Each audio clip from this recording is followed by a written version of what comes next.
Good evening to all of you that are joining me tonight for a very special lecture. Farshid Moussavi is joining us. I've been trying to invite her at least for 3 years, so this is a personal victory that she's joining us tonight to present her last book, The Function of Style. So Farshid trained at the GSD, and she has taught in many institutions, at the Academy of Fine Arts in Vienna, the Architectural Association, the Berlage, and in the United States, she has been teaching in Columbia and Princeton, and most of all, since 2006, she has been teaching as GSD, as Professor in Practice of Architecture. I like her work, and she will present her work. I'm a personal fan of how she talks about it, but most of all, what I'm a personal fan of is her books. These have been on my desk and on the desk of each of my students, to whom I assign them as readings for every semester. She is the author of 3 important books that she has been working on at GSD with her students. One is called The Function of Ornament, where the whole ordeal started in 2006. Then The Function of Form in 2009, and The Function of Style, which is the latest and greatest in 2015, and probably her lecture will focus mainly on that part of her research. They're interesting, these books, because they're all black and white. They are obsessive, they're interesting. It's a difficult catalog. You never know where you would put it, and then she puts a name on it, she puts an effect on it, she puts a diagram, and then suddenly it makes sense how she thinks about things. It shows that she has an inquisitive mind, always wanting to learn, which I admire quite a bit, because not many practitioners go back to look at other people's work and really try to understand what they do, how they contribute to discipline, and how she can then challenge what other people have done before. Probably what interests me more about the work, and probably that's what we're going to talk about a bit, is the difference between micropolitics and macropolitics, which I find as well a way to introduce the idea of politics as one of the realm of architecture. It's a difficult thing to talk about politics when you're an architect. It's a difficult thing to understand that that's actually something we can do, and she found a way to link what architects do at best with what the consequences of the action and their product is to society. So politics, I think, is a big word, and she can own it in large scale and small scale, and she can find that relevance in her work and in everybody else's work as well. I also think her work somehow is beyond the ism, and I find that also interesting after many other architects actually are trying to find a new ism, a new style. I think how she talks about what happened from the 90s on really takes away the ism as a possibility for architecture as being a single voice, a single style, and a single approach. And she opens up to multiple approaches and multiple consequences to how we think about it. And also she talks about something quite simple, which is the relationship between affect and tectonic, and how this creates political agencies within our field as architects. And beyond the large scale, the large politics, the big ism, she understands that affect is the politics of reconfiguring the everyday life. So she can understand the big scale and the small scale. And the ability to go from one to the other is really exemplified by all these books, where sometimes she talks about structure or form, sometimes it's just a surface effect, a material, a grid, a pattern. But all of them somehow have an influence in reconfiguring how we understand architecture and how we live in it. Talking about Farshid, not only she's the author of these 3 books, but also she is, and clearly that's why we're here, a very accomplished architect. She has completed her first USA commission, the Museum of Contemporary Art in Cleveland, and she will present this tonight, so it's fantastic to have her voice on this. She finished an installation for the 30th Architectural Biennale in Venice, 2012, and in 2014 she finished the Victoria Beckham flagship store, and she has a few more projects under development that she will show to us. One of them is an office building that actually has incredible possibilities, I think, to change the way in which we think about the grid, ordering systems, and working space in general. So I'm looking forward to hear her talk about that. She has previously co-founded Foreign Office Architects, FOA, which I'm sure all of you know. And she co-authored many of the award-winning projects, including the Yokohama Port Terminal. I was asking Farshid how old she is because I cannot believe she's only a few years older than me, and she has done a fantastic career. So join me in welcoming Farshid to the stage. Thank you. As Elena mentioned, the subject of my lecture is I'm going to draw upon my book on style. And as she mentioned, they are research projects. They have been really a way for me to dig into a subject that I felt was difficult and really used a while of talking about it through seminars and then the process of actually making the books gain clarity on them. So they are, they have been a process of learning, and every time they've finished, it's simply because I was really exhausted from working on them. And actually, once the books were finished, I perhaps starting to lecture about the books, I became a little bit more clear about them. So I wish the book was still open, because I think there are things to add to it, but this is the opportunity really to talk about it. So as a general kind of introduction, and as Elena mentioned, the book is very much about how day-to-day practice of architecture can be a form of activism or micropolitics, and what function style can play in that process. And I will talk about this before showing a few projects to illustrate how that impacts the process of design. Now, by function, I mean agency, therefore not utility, which means thinking about function as a performance that emerges rather than exists through the construction of a particular relationship between the numerous parameters or factors or variables that any one architectural project faces, which then challenges the policies and the known practices of architecture. So when considering the function of style, we are asking what is the agency of style of buildings as objects in everyday life. Now, the relationship between objects and people in everyday life is usually discussed in terms of the agency of human subjects. The field of phenomenology, for example, has concerned itself with how people can gain access to the being of objects. And these objects, or these beings, are not usually, the objects are not considered to have agency, just this pre-existing being, like the matter they are composed of, or the natural laws that govern them, or their metaphysical origin, such as God.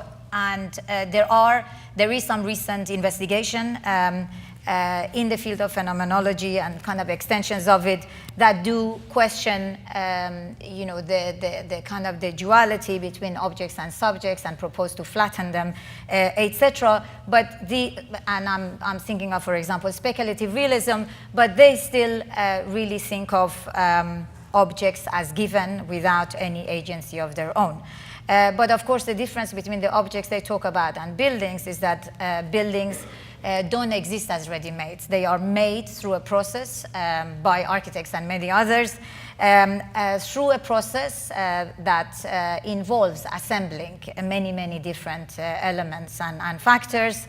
And because style is very much about that process of arranging buildings, I think it belongs to this discussion of agency of buildings as everyday life objects.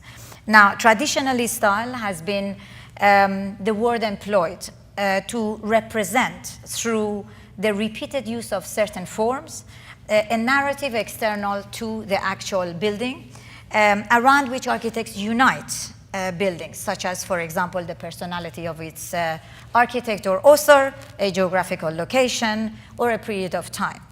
Alternative to the representation of this external narrative has been the use of style to represent a single formal order that unites different parts of a building to represent a unified organic whole. We can think of Viollet-le-Duc, Botticher, functionalism, Frank Lloyd Wright, as proponents of this way of thinking about style.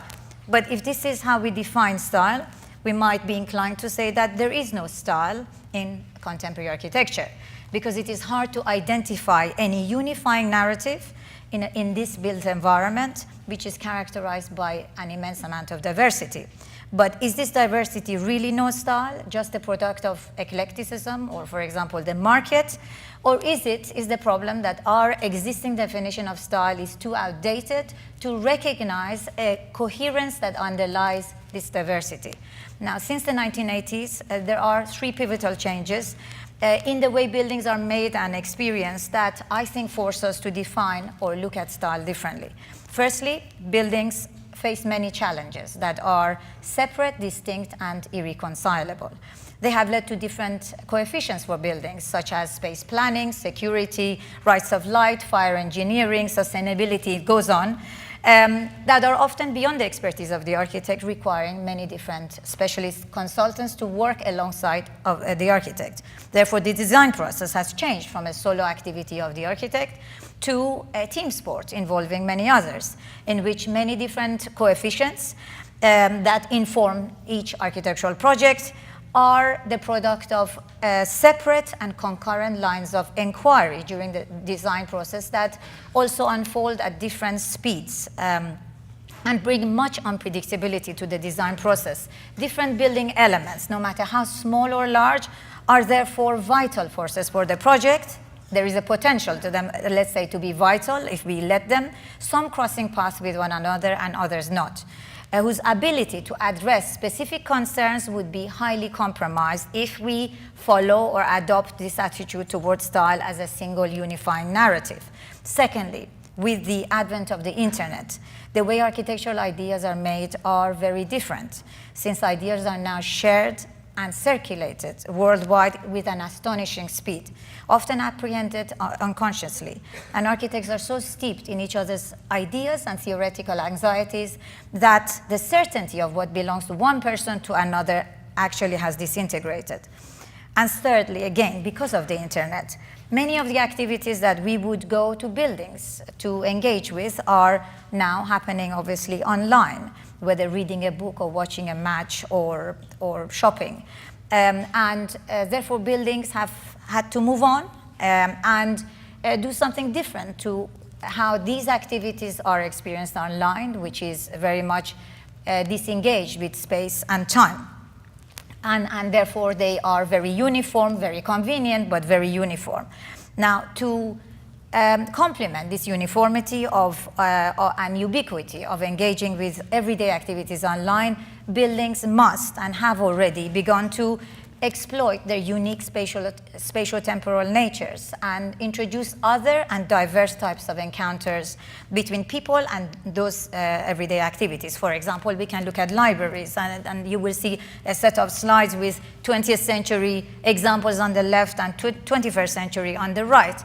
Now, libraries used to be mainly a repository for books, for taking out a book and read it, which we can now do much easier online.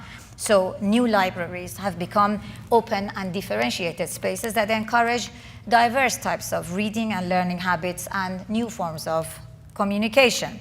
Now, while schools responding to the fact that information can be accessed online, again, searched online and accessed, have shifted from being classroom type organized around a transmission model from a teacher to a student, to unique and differentiated configurations that promote different kinds of experience-based learning.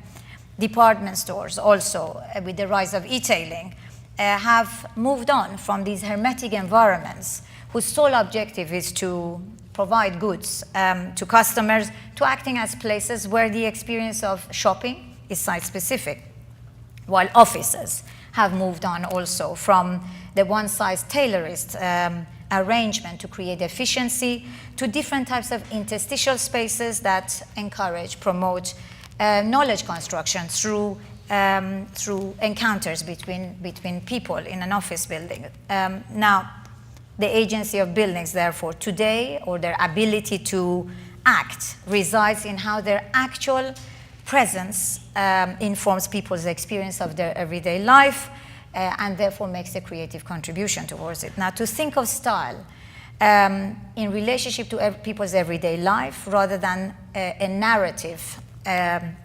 underlying behind it means that we do need to question how our traditional uses of style. So for a start, should style strive for unity? No, unity applied across a group of buildings implies that the actual presence of buildings or their presence plays no unique part in people's experience of their everyday experience, but rather provides them with the same experience as every other building. While trying to formally unite elements of a building compromises the ability for them to simultaneously address distinct and separate concerns, to engage the elements as different vital forces or agents. Style needs to account not for their unity, but their multiplicity. In other words, for how the elements of a building can be both formally equal and enmeshed with one another to simultaneously engage different concerns. Now, should style represent authorship? No. As I mentioned before, architectural ideas exist as an open source. The overzealous protection of an architect's ideas as a signature or autonomous domain inhibits the migration and circulation of ideas and the subsequent development of new ones. Rethinking today what is style, or let's say what is considered as copying, as sharing from a common pool, as is often done in the field of music, will allow us to detach style from being fixed to an author and let it be an open source, which has no beginning or end, like a rhythm, developing in different directions in the hands of different designers, architects. Should style represent nationality? No, because in today's world of extensive free trade, mobility of capital, the rise of transnational corporations, increased mobility of architects, designers, materials, and strict boundaries between nations has already been eroded, like the style of the modern bicycle that has evolved in the hands of different nations since its inception. We need to approach style also through the idea of singularity, that any style can be adopted by any nation and changed to generate new ones. Now, should style represent a period of time? No, because time is not divided into periods in which everything is fixed or frozen. Today, as I mentioned earlier, buildings are subject to different external and often conflictual causes, which means that they evolve through different, separate, equal and concurrent lines of inquiry that unfold at different speeds throughout the design process, which could take anything from 1 to 6 years. Enhanced levels of security may require imminent changes to the entry sequence of a building earlier on in the design process, whereas new environmental regulations may necessitate changes to the envelope design of a project midway through the process, and the election of a new mayor every 4 years may imply change in the space program, a budgetary change, or even the building location. The organicist model in which each element or part obediently serves the whole in a vacuum is clearly out. Like the M16 rifle, the challenge for an architect today is to conceive of buildings not as a unified whole, but as a confederation of elements, which we can call an assemblage or manifold, with a particular kind of arrangement and grouping that introduces an effectivity proper to them without restricting the independence of the elements so that they can be changed during the design process. Now, once we discard the representational narratives that historically have defined style, what remains in people's experience of buildings is the raw presence or thisness, which their diverse elements with their colors, textures, shapes, and forms together produce. Now, these may seem like limitations for an architect, but in fact, they hold a secret to a new way of working in which the different elements, the numerous elements that buildings are increasingly divided into, can be assembled without the constraints of representation. Now, freedom of representation, rather than a building's elements or parts being combined into a unified whole, they can be given their own propensity or internal discipline, which manifests itself as affects. Now, affect, as used in the philosophy of Spinoza, and then later on elaborated by Bergson and Deleuze and Guattari, is relevant in the discussion of style and micropolitics. Affects transmitted by objects as a consequence of how they are arranged or assembled are intensities that lead to a diminution or an augmentation in a body's capacity to act. Therefore, they play an important role in determining or defining the relationship between our bodies and the environment and others. Now, a gate introduced within the perimeter of a building may generate affects of closure and traversability. The asymmetric location of a window in a bedroom may generate affects of privacy as well as illumination. Full height glazing of hotel rooms may generate affects of transparency and exposure. Handrails located around museum exhibits may generate simultaneously affects of visibility and untouchability. Or skylights in a train station may generate affects of transparency as well as protection.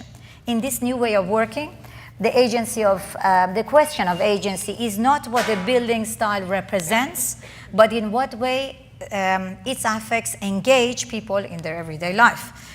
Here, for instance, is the Smithsonian East Wing by I.M. Pei, where unlike on the inside of the museum, where people are discouraged from touching its precious artifacts, the exterior of the museum is designed with blade-like corners, whose affects of sharpness are so inviting that people have partly worn away their edges. Now, similarly, at the Guggenheim Museum, the lowness of the handrails invites people to recline on it, with the result that people who might otherwise pass through its ramping galleries as if they are walking through a supermarket stop and look at the art.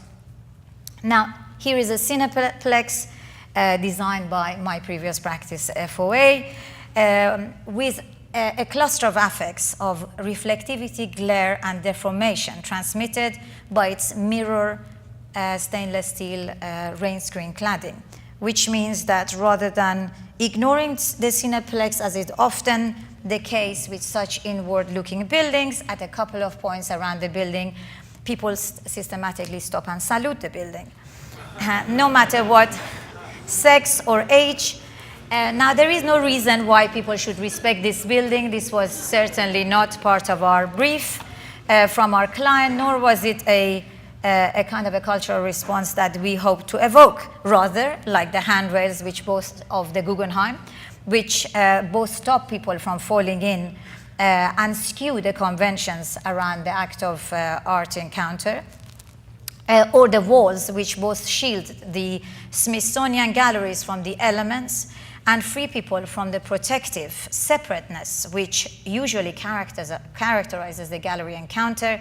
The envelope of the cineplex is a consequence of the practical demands for dark interiors for the cinemas, as well as our desire to generate affects that would disrupt people's habitual way of encountering such a building in the city.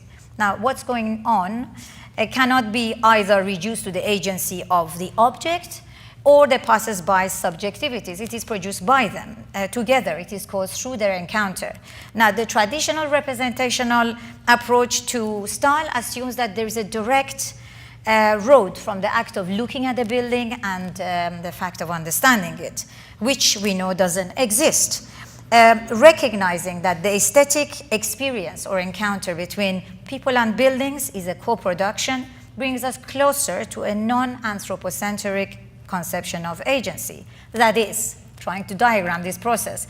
When different people with their own unique subject positions come into contact with a building, they encounter some or all of its affects, depending on their own position and interest. For example, a residential building may transmit affects of flexibility, transparency, and differentiation inside, and scalelessness and privacy on the exterior. Some people may only experience the building as a passerby, and others who live in it would encounter more or all of its affects. Now, through these encounters, people construct their own unique subject or experience-based knowledge of the world. Therefore, we can now define style in the following way.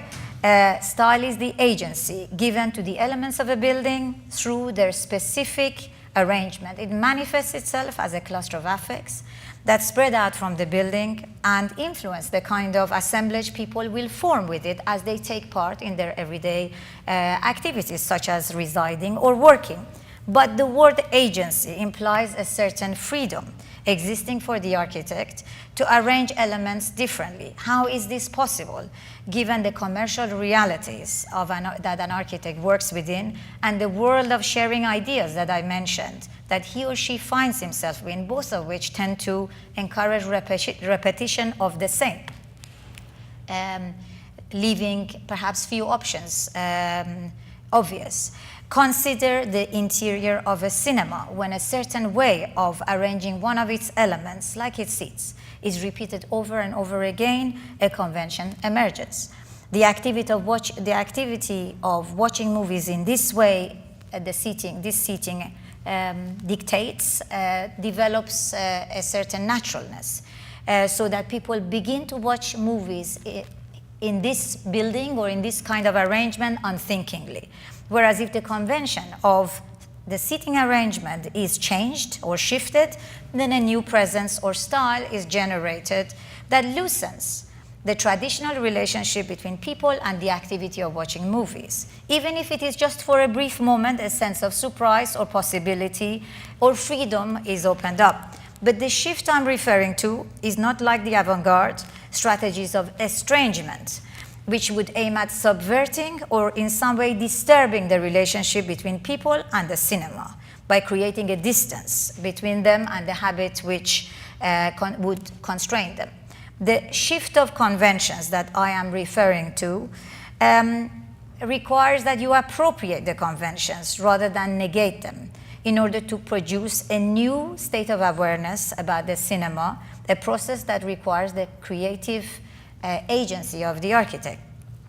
Now, here is the Yokohama Port Terminal, a project where we as architects shifted a number of conventions that influence how people typically engage with the ferry terminal. Instead of the conventional or dominant way of arranging the terminal around a linear circulation diagram, which simply connects people from the ship to the city or vice versa, we propose this no-return circulation system made out of a series of looped routes that would then bifurcate through bifurcating floors, seamlessly connecting people to levels above and below. Rather than just simply going directly, they had these other options to follow to free them from the habit of passively passing through the terminal, so that they might choose it as a place, for example, to sit down and paint.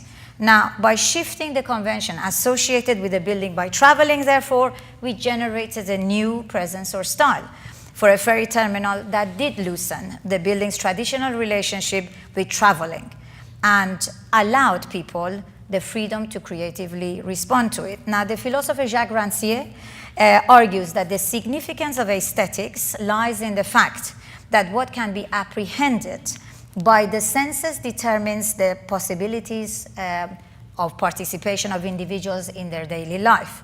For Rancière, politics is a disruption or a dissensus, is a word he uses, in conventionally perceived or prescribed spaces, to make that which did not possess grounds to be seen, seen, so that active participation replaces passive participation. We could then say that by making the conventions of how everyday life is arranged unfamiliar, architects open up possibilities for the way the bodies of individuals fit those everyday activities, and in doing so ground style in the micropolitics of everyday life.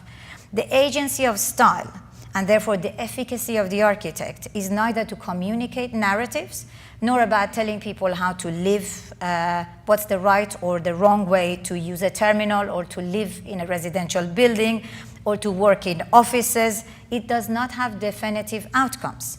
It resides in creating the kind of dissensuses that I have been referring to in how buildings are conventionally perceived, to generate the kind of differences in buildings that call for a response or active participation from the people who would use them. So we could then contradict the idea that only human subjects have agency. Now, to show the effect of, let's say, this way of approaching style, I am going to show a few projects in a kind of through their process. I thought I would show different buildings with different uses, so a residential building, a museum, a shop, and an office building. They are in different locations, they are in different, they have different scales, and therefore, hopefully we will see that this approach to the possibility of style engaging in micropolitics is irrespective of really what the project is about. So to begin with, this is a small residential complex in the city of Montpellier in the south of France, where the weather is great, and therefore the exterior spaces of residential buildings are very important to the people who live there. And so we focused on providing, or let's say developing its style in a way that, or let's say empowering its style with the agency to give a greater sense of ownership to people over their exterior space. Now, in a multi-story building, the core is the agent determining the privacy or intrusion people experience on their way to their apartment as a consequence of its location and layout. The floor plate, owing to its size and shape, are the agent determining the size and number of units on any one floor and the number of orientation afforded by each, and therefore whether the residents experience natural ventilation or stuffiness. The location of the service risers, a core and structure, is the agent determining the level of flexibility or inflexibility the residents experience over time as the need to reconfigure their apartments arises. And the relationship between the floor plate, the envelope, and the handrail is the agent determining the privacy or exposure of residents on their balconies. Now, so you can see that to simultaneously assume different agencies in one residential building, its elements cannot be governed by a unifying formal idea. They must be considered as formally equal and arranged as an assemblage, so that each element, by virtue of its location and grouping with other elements, can generate a distinct affect to provide people with a new way of residing in that building. Now, as indicated in this diagram, the structure, core, and services form one group of elements. The floor plate and envelope form another group of elements, and the floor plates and the handrail form another group of elements, and here is how they perform. The core and service riser are centrally located and coupled with the structural walls that you see in red. Along the perimeter wall, this generates an interior that is free of structure and therefore transmits flexibility over time.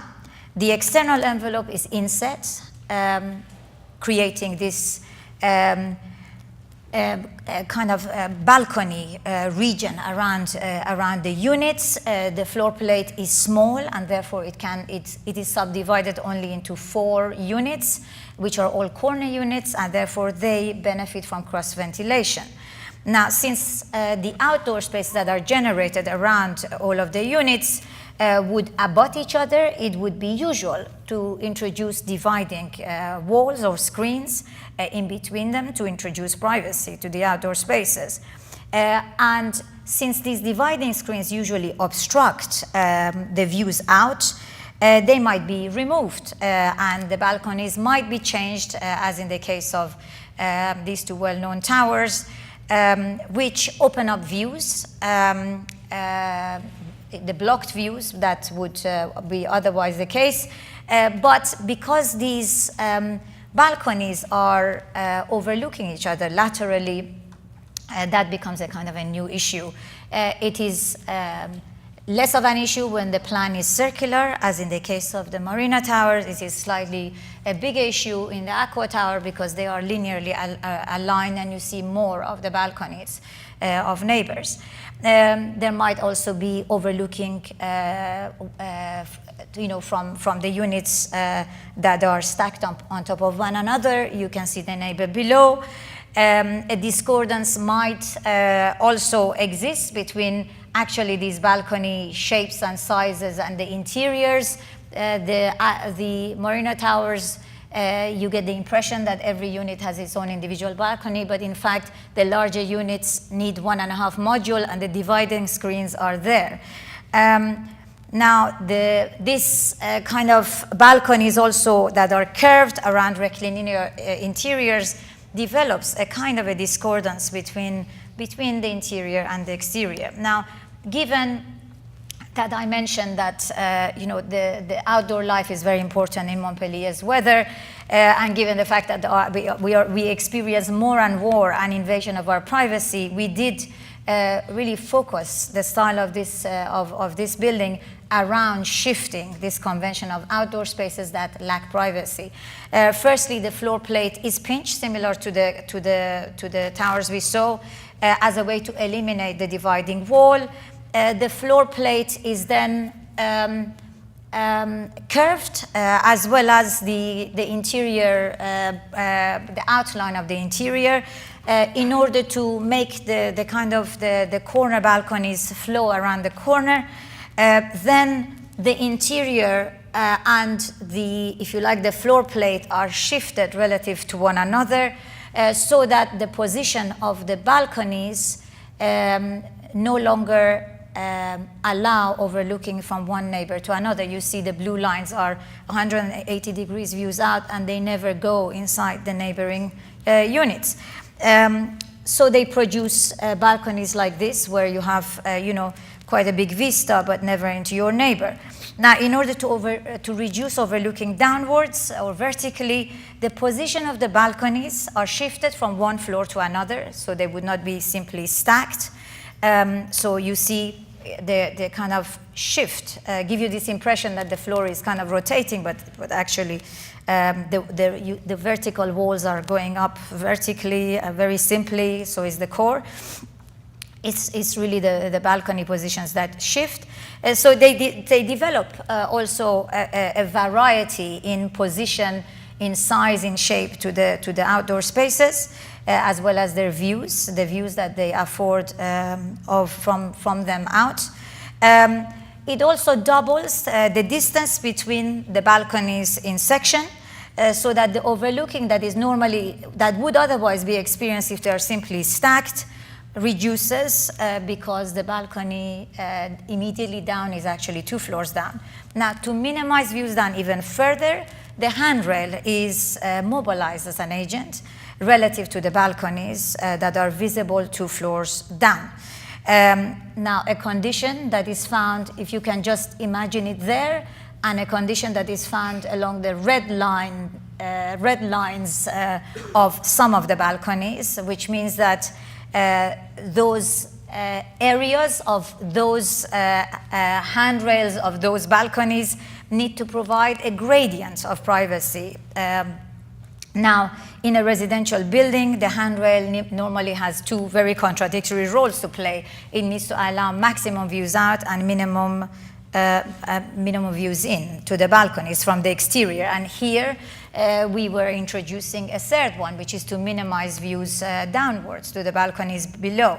Now, the profile chosen for the handrail supports, which are indicated by the gray you see here, their density distribution is actually highly determinant of the level of privacy, or the amount of views in and out that you would have in these balconies. Now, when the style of the handrail includes 2 lines of support, which you see on the plan here, views in from the exterior are reduced, because when this is arrayed along a kind of a curved profile of the building, a moiré situation develops, which reduces the views in. And if the spacing of the supports are densified in those areas, so this is kind of before and after, is densified along those red lines that we saw before, obviously the overlooking is reduced further. The building is now on site, and these are some kind of early mock-ups showing already how suddenly you get less views in, where clearly the density of the supports has increased. A very simple decision, but has a massive impact in how you experience the balconies. As a result of the assembly of the floor plates, the envelope, and the handrails, two types of balconies emerge, a single height balcony with an exterior curtain as an additional measure of privacy, a double height balcony that is found then in different orientations, as we saw. They kind of shift position along the height of the building, offering different kinds of views as well as the extra height to residents. So approaching, we could say, the building as an assemblage of parts has allowed us to provide it with a style that does carry different agencies. The agency to shift people's experience of their interior away from discordance of interior-exterior and stuffiness to interior-exterior concordance. There is a kind of an indoor-outdoor living that is encouraged here, as well as cross-ventilation. Perhaps the agency to shift the experience of balconies away from exposure and homogeneity to extreme privacy and diversity. Now the building is on site now, so it is impossible to know exactly what impact these affects will have on the future residents, but it is inevitable, I think, that the encounter between people and a new kind of balcony in an apartment, an open, extremely private space, will prompt creative responses from them.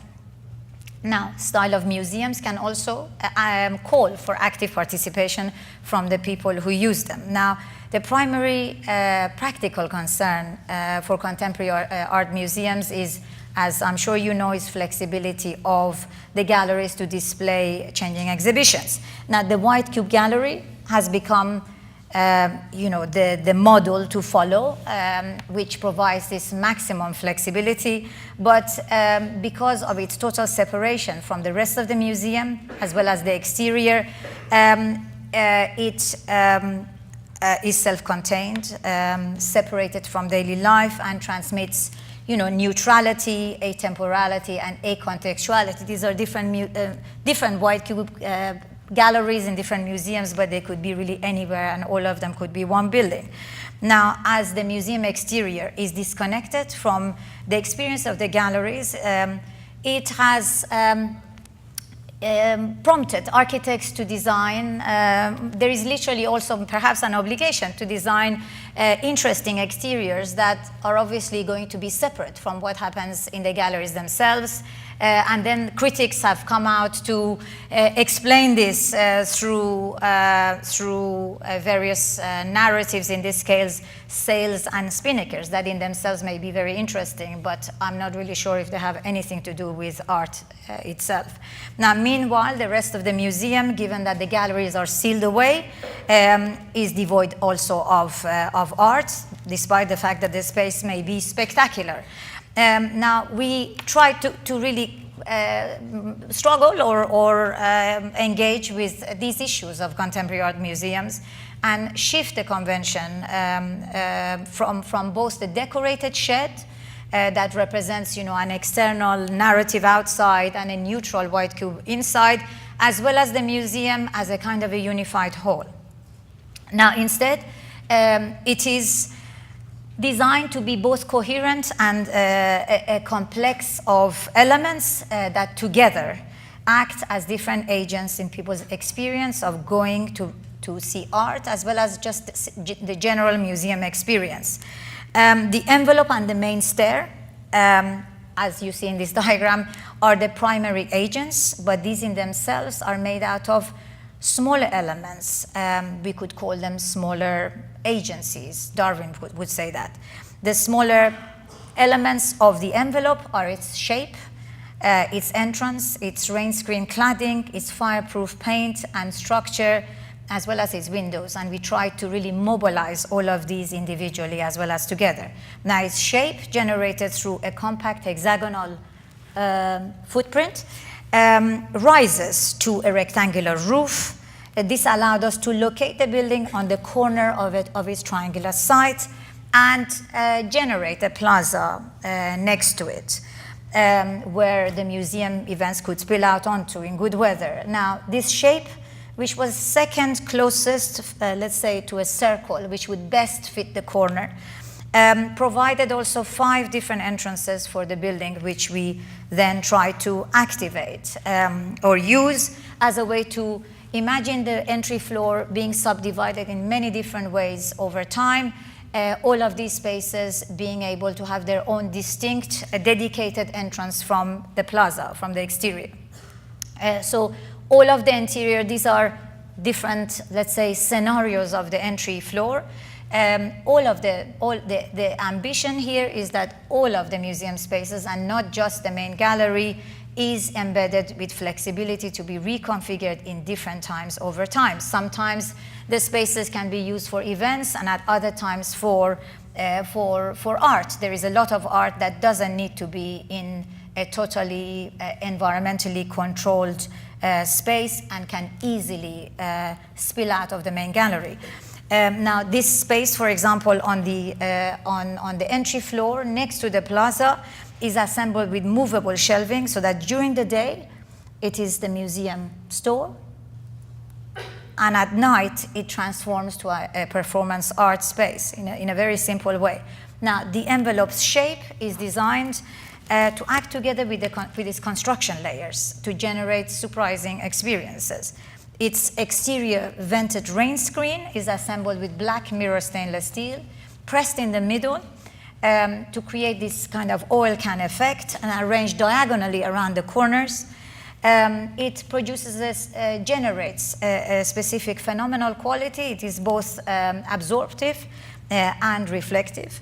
Therefore, rather than being timeless and separated from daily life, it catches light and reflections of the physical context of the museum, as well as changing human relations, and creates different unexpected affects. Close-up, perhaps we could say delay, affects of refraction, compression, we may use different words to describe these, refiguration, displacement, light, transience. Further away, the rain screen, in combination with the building shape, transmits other affects, depending on the point of view from which it is viewed. Sometimes, for example, solidity and blackness, and from other points, hollowness. Tenting, as if its different sides are a house of cards resting on one another. Ambiguity, perhaps. You see that the faces different faces are leaning towards the sky or the ground, and therefore they actually capture different, they develop different colors simultaneously.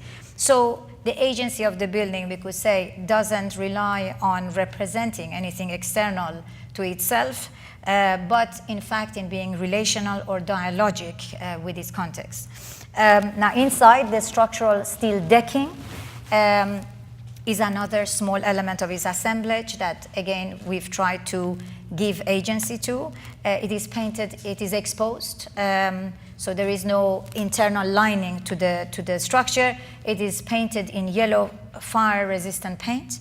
Instead of a narrative, therefore, the tension between the affect blue on the inside and the black on the outside produces the experience of, or the way of, entering the museum, which is not like moving between two different disconnected states, because since both the black rain screen and the blue structural metal decking follow the same shape, which people do experience as they move into the building or exit, there is a sense of surface tension that is generated that, as I mentioned, people do experience. The blue fire-resistant paint performs other functions too. It wraps around all the different museum spaces in section, reinforces curatorial continuity between art and non-art spaces. This is like a kind of a vertical, small canyon space that rises in the building. When it wraps around the main gallery, it subverts the white cube gallery type that we looked at before, where art floats. It has no weight.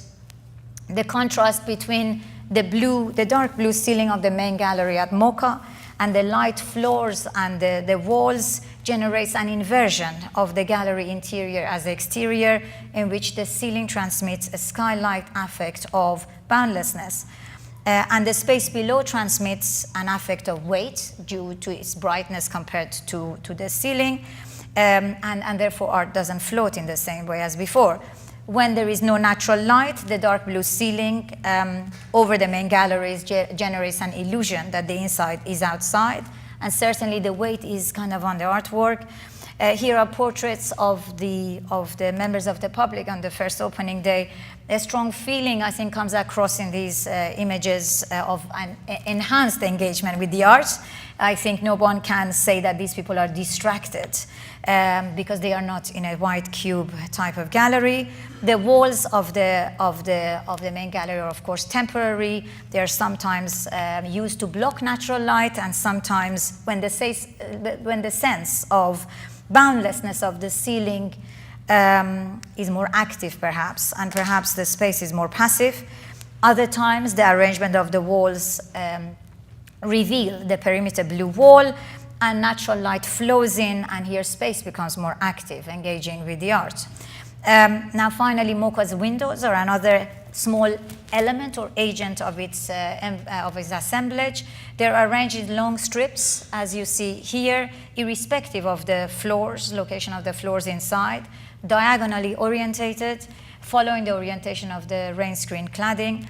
In combination with the envelope shape, they transmit an affect of movement, let's say, scalelessness, because we don't really know where the floors are. On the inside, the windows, we could say, disrupt the assumed incommensurability between the interior and the exterior, often celebrated by carefully, beautifully framed windows of galleries. The window at MoCA, the window reveal, is clad in mirror, stainless steel, to displace the depth of the gallery wall with lateral views of the exterior. This generates new landscapes all day, revealing new relationships. What if, for example, you're looking out, and this is the lateral view? What if Frank Gehry building, a new Frank Gehry building is built facing MoCA? In reality, it's kind of over there. It would be much better than the car park that is in front. What if the pedestrian crossings that are planned to cross diagonally at the junction, right facing the building, would be diagonal? They do this in the Far East a lot, and it really speeds up crossing a junction. Now, the mirror reveals do become an act in which the inside and the outside are no longer separate, and they are intertwined, we could say, generating also an affect of temporality all day long in the gallery. Now, the stair is another element, agent of the museum, which participates in a great way in the museum experience. It is designed to provide both access, obviously, to the different floors, but also to alter the typical separation between art and non-art spaces, as well as the linearity of typical museum stairs. Now, what happens or appears as a single stair, a single giant stair, is in fact a double-decker stair. One of the egress stairs in green is stacked underneath the open public stair, initially to save space, but then we discovered that it could actually be a way to provide not one but 10 routes to the different floors through open routes, closed routes, etc. In which art is found along the way. Now, the closed route, which is kind of you see in yellow, is the egress stair. It became also the opportunity to become a sound gallery, since it is totally enclosed, and therefore questioning or shifting the idea that an egress stair is only used in the case of emergencies. It is painted all in yellow to dematerialize the sense of space and generate affects of boundlessness and focus the attention on sound. The upper route is as wider landings as a way to encourage it to be, again, not just a way to go up and down, but for it to develop into a social space also at times. I don't know what happened to that. The stair is also extended beyond the gallery floor so that visitors can actually look inside the gallery when it is closed, shifting the idea that, again, the stair is just there to serve the spaces. It is, in a way, an experience in its own right. Visitors can decide when the exhibition, the main gallery, is closed, whether they would actually go on top of it and watch exhibitions being set up, which is an experience you rarely find in museums, or to go to another one of the floors where there may be other exhibitions to view. So we can conclude that this arrangement of MoCA's elements, its stair, its envelope, entrances, rain screen cladding, interior fireproofing, are engaged in the micropolitics of a contemporary art museum. And I must also mention that what obviously I present now as a seamless, effortless, perhaps, process took 6 years, and it involved engaging with a lot of changes along the process, one of which was, for example, the 2008 crash, which meant that the project stopped for 2 years, which meant that we had to work with a lower budget, which meant that we had to resize the building, reshape the building. And I think that approaching the building as an assemblage and treating its elements as perhaps loosely related to each other allowed us to have this flexibility to perhaps engage with all of these different forces that were being thrown at the project along the way, and use them also to generate architecture from. For example, at one of the meetings that presentations that I was making, one of the main members of the board disliked, or let's say dislike is perhaps a little bit too strong, questioned the color of the cladding that we were proposing at the time. It was anodized aluminum in gold. And had she not reacted that way to that presentation, perhaps we would have never gone to look for something else and have the building in black, which today is absolutely essential to how the museum is experienced. Another perhaps example is when I went to look at the site mock-up, the mock-up of the external cladding, and noticed that there was a kind of an indentation in one of the panels, and it looked very interesting. And I made a remark to the steel cladding manufacturer, and they were initially embarrassed because they thought that it was a kind of a defect in the mock-up, and were very surprised that we said we liked this, and we wanted them to actually do this everywhere on every panel. Again, this would never have happened if I hadn't gone to the mock-up and hadn't made this remark. So I think it is important to be to let the different elements. There are millions of decisions that an architectural project goes through, and many of them are with others. And I think the process is rich, exciting, and it's simply unintelligent to start with a narrative and end with a narrative and lose this dynamic and very, very exciting process of design. Now let's look next at a small store. I thought it was perhaps interesting to look at a purely interior project that we worked on for Victoria Beckham in London. Now this is I think it's small, and it is, of course, I don't want a kind of a misconnection between style and a fashion store.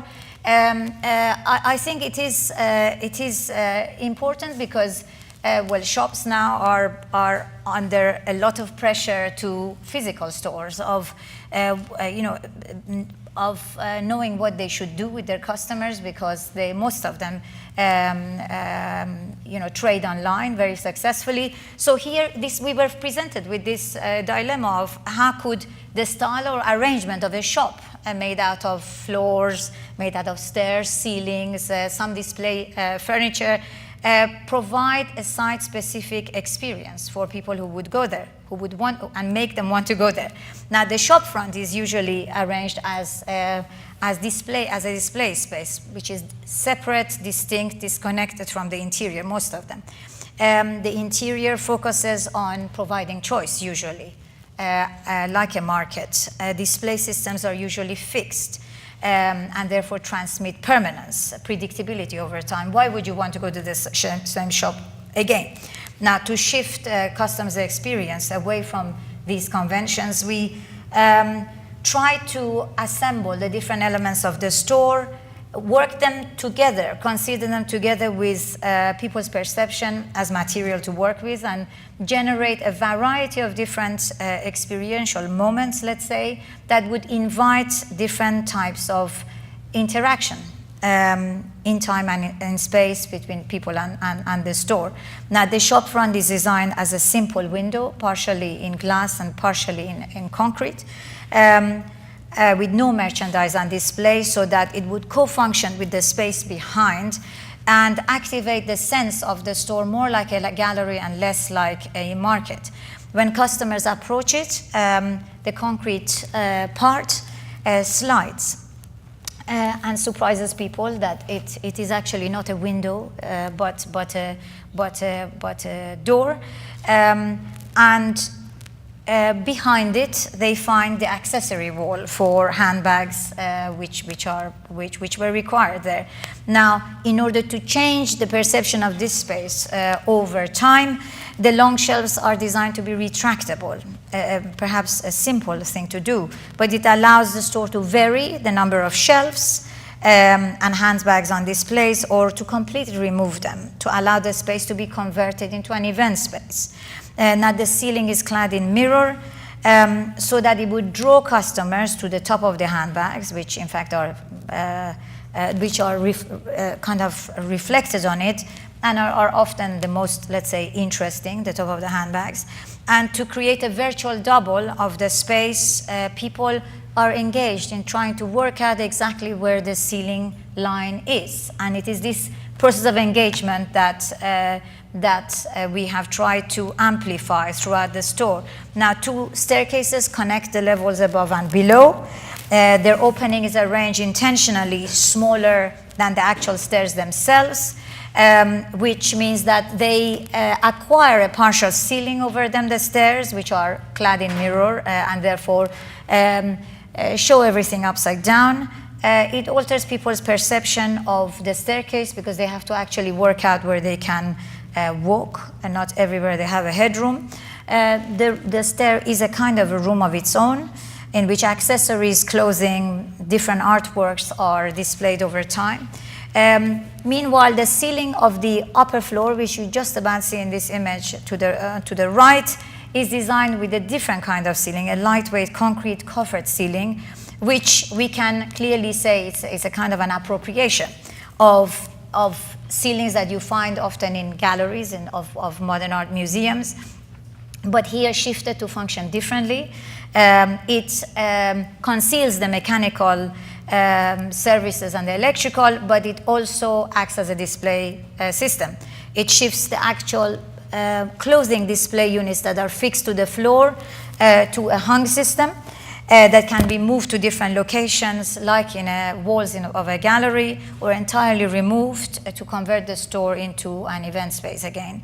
This alliance between the hanging system and the ceiling has other implications too. Typically customers must use two hands to view the clothing, abandoning their handbags on the floor, which soon can lead to a very awkward situation.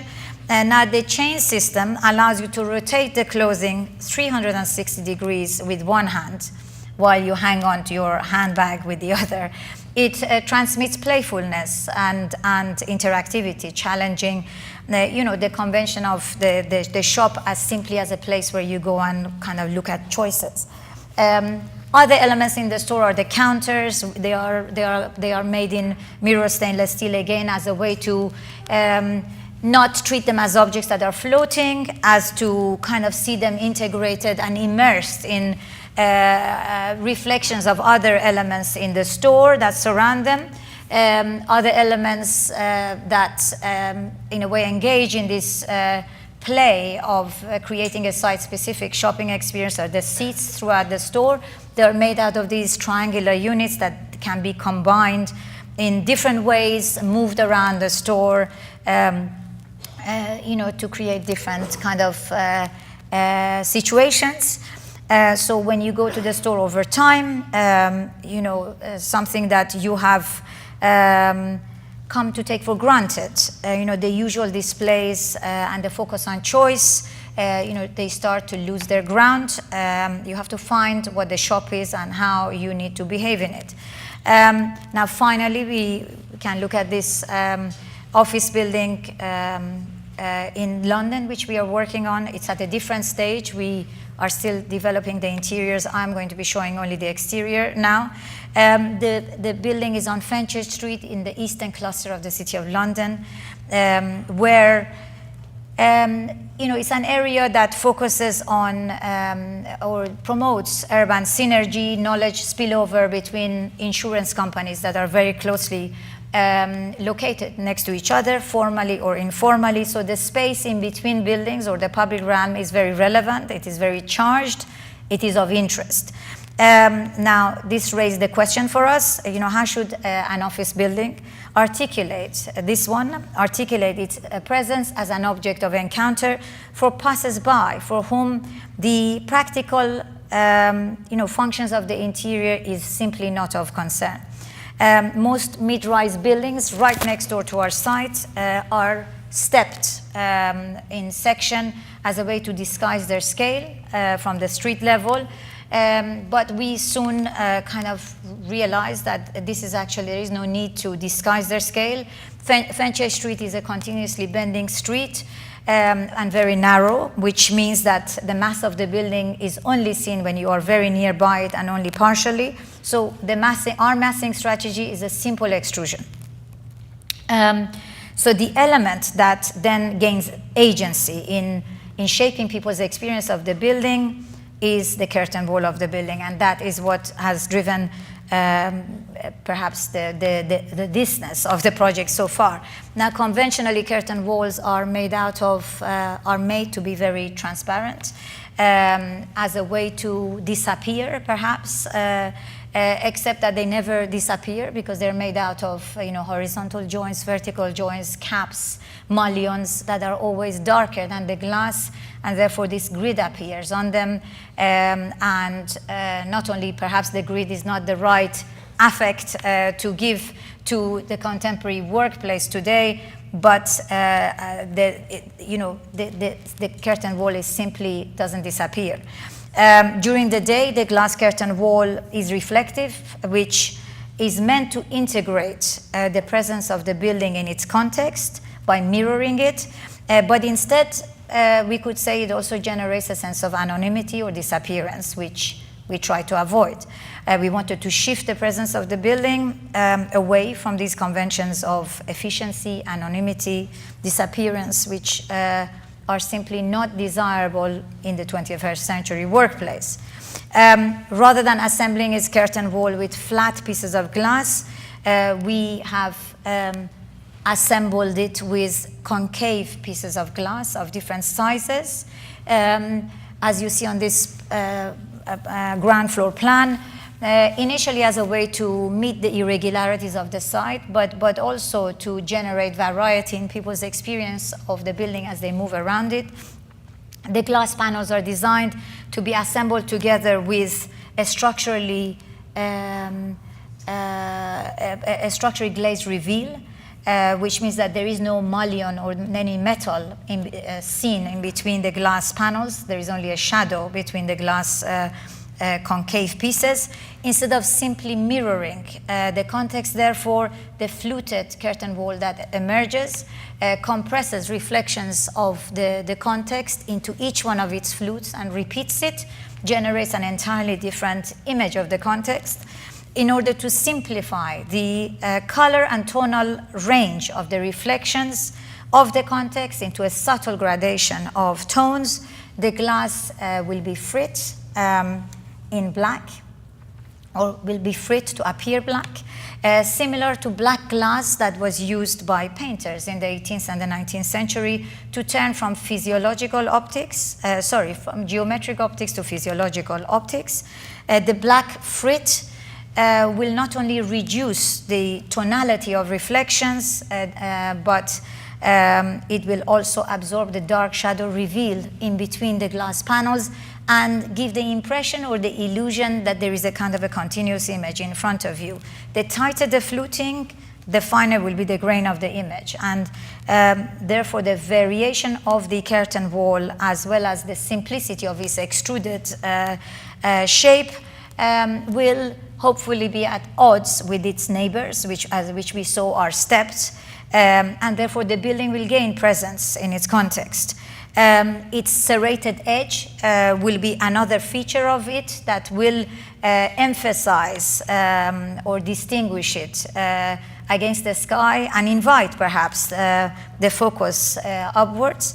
The finer the grain of the image, as you see here, you will also see a much finer, denser image being produced on the panel. Now, the variation of the curtain wall, did I? Yes, sorry. Whilst, there's something happening. Am I going backwards or forwards? Yes, here, sorry. So the top of the building, the serrated edge, will be also, of course, very different to the conventional curtain wall top that almost disappears against the sky.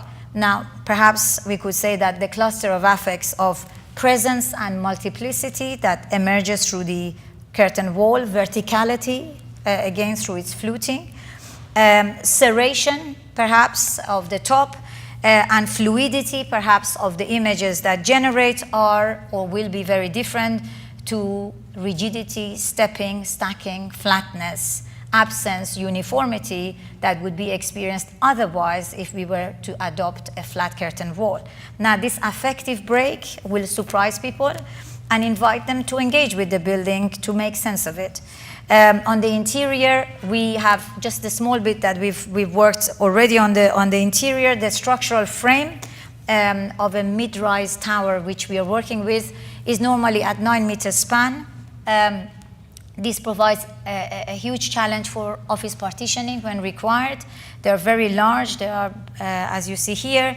Now, what we are working with is columns at 3 meters spacing at the scale of the fluted curtain wall. They become substantially smaller. They become embedded within the depths of the curvature of the fluted pieces of glass.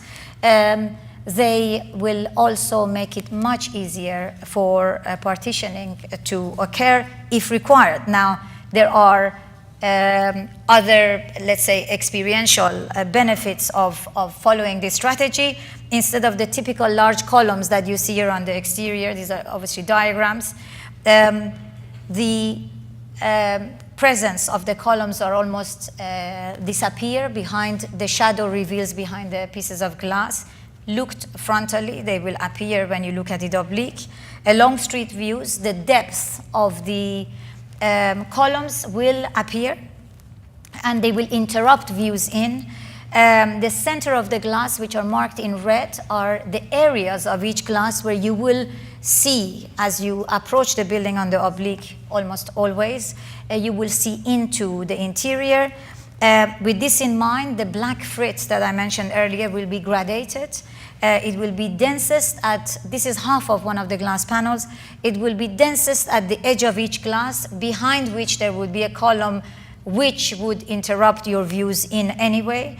And it would become completely transparent in the middle where you would have views in and out. So from the views, from the interior views out, the black frit has the advantage that your eye will focus on the brighter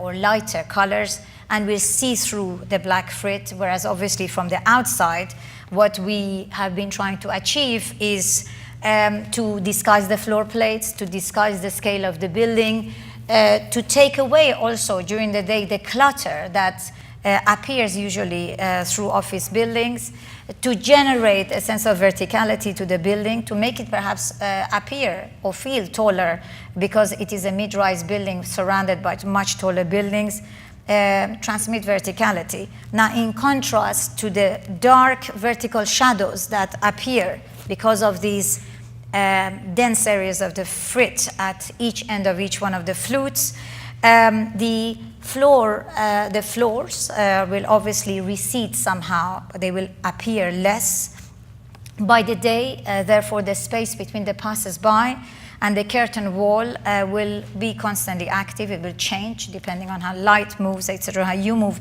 relative to it. And the passers-by will be, let's say, encouraged or prompted to search across the surface of this curtain wall to find the source of its dramatic vertiginous effect, only to discover, in fact, that there is nowhere for it to rest on. And it is through this process of assembling elements of the curtain wall to generate novel affects without any attempt at communicating their practical functions, that the style of the curtain wall will be free from descriptive or representational narratives, as well as the practical functions of the interior, to instead engage simply the passers-by's process of perception. At night, the exterior presence of the office building is obviously completely changed. It is defined by the ceilings that will appear. These are office buildings right nearby our site, with very distinctive architecture during the day, but at night it's hard to tell one from the other, and this is because they all use the same ceiling system. Now, to shift the perception of the building at night away from this perhaps generic condition, we are developing a linear baffle system, playing, I would say. The baffle system is kind of off the shelf. We are kind of tweaking it. It will easily address the coefficients of lighting and accessibility to services which are necessary in an office building. But we are playing with the distribution or the width of them to create the illusion of pleating in the ceiling.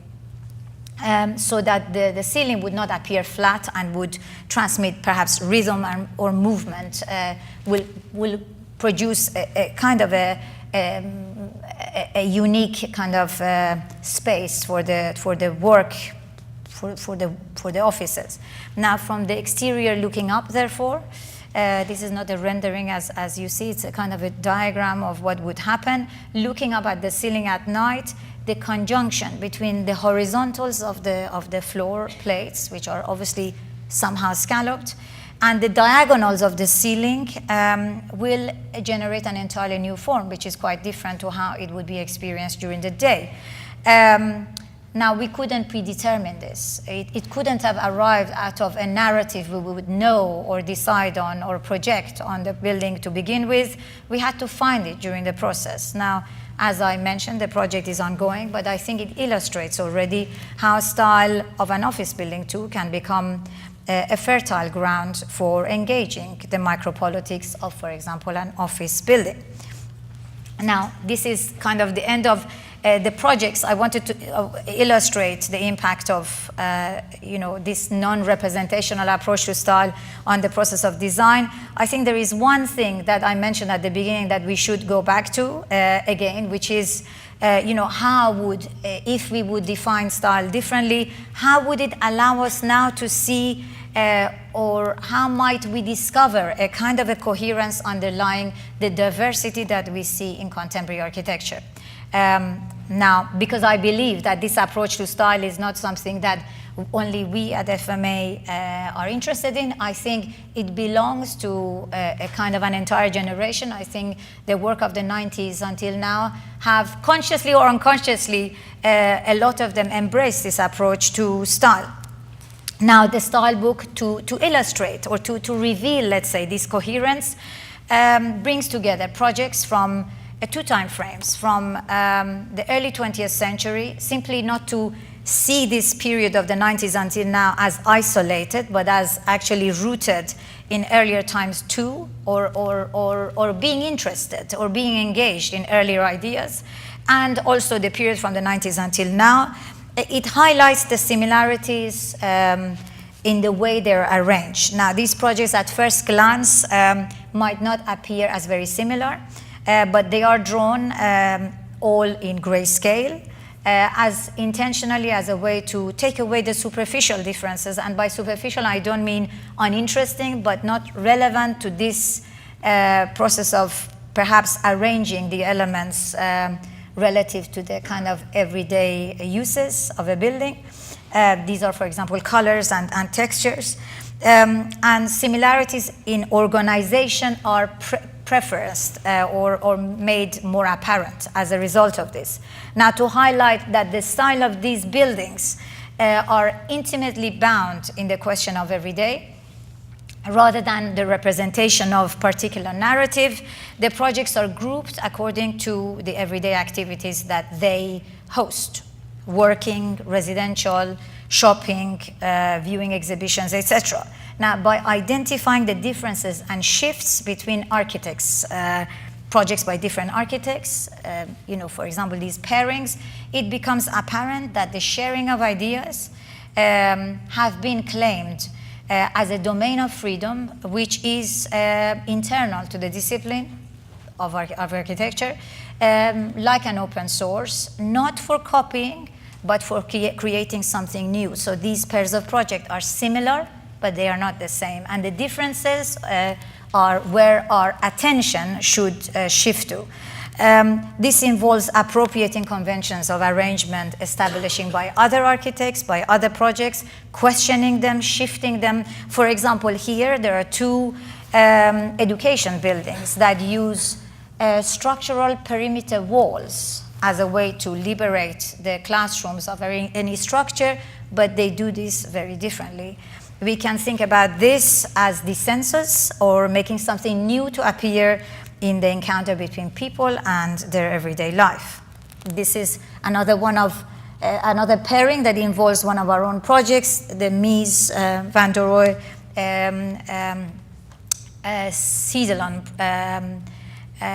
Weisenhof Siedelang project. On the left and the Carabanchel to the right, they share a lot of similarity in arrangement of the units. They're all double aspect, etc. They are very different, however, because they provide very different kinds of outdoor space that has a huge, I won't get into detail, alters the way people reside in either one of these two buildings. So I think despite the complexities, dynamics, constraints that architects are provided with today in any one project, we still hold a massive amount of choice in making decisions regarding the assembly of forms.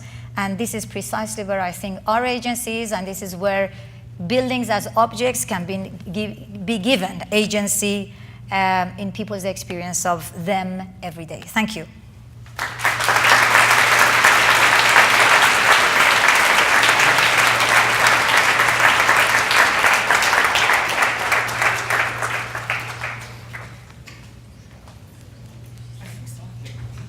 Shall I close this? What do you want to do with this? No, I'm going to take care of it.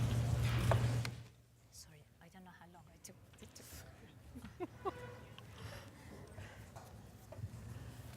Am I? Not yet.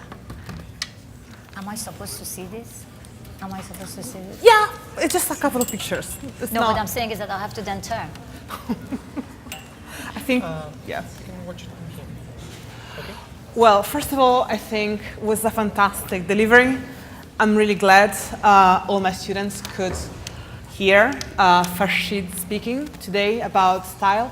We talked before and we decided that the next discussion is going to be the form of architectural schools and see what the difference of each architectural school is. She was talking about the difference between AA and GSD, and I think we can add SCI-Arc to very specific building shapes that change the dynamic of a place, and I think that's very much what you do with your work.